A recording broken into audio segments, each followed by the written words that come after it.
Hello, good morning po. Mama Liz in the house. Potteries Vlog. Magluluto po tayo ng pinritong isda.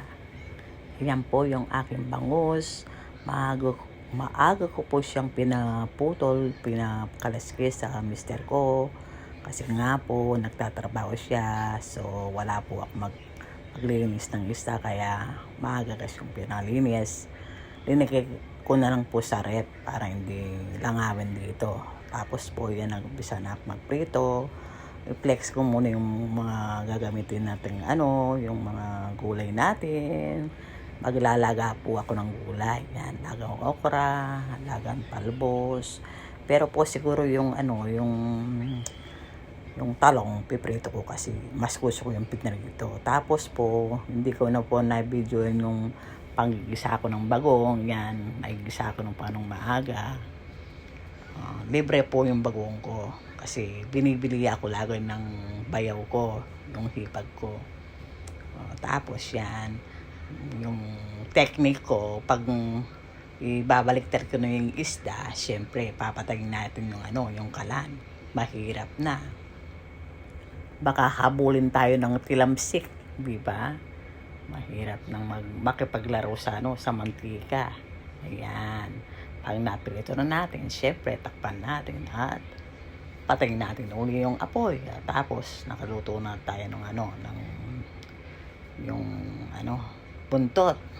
Inuna ko po yung buntot. Tapos po, actually po, kaya nakahiwa sa yan. Lalagyan ko sana ng palaman, kaya lang masyadong malaki yung bangos. Yun, nabulol na naman ako. Nabulol na naman si Mama Liz in the house. Ayan, kaya pinahiwa ko na lang sa mister ko. Kasi masyadong malaki yung bangos. Ba't ka aking natataranta? Tapos sa kabila, dahil patapos na yung ating bangos, yan, nagsalang na ako ng isang kawali pa para paglagaan ng gulay natin.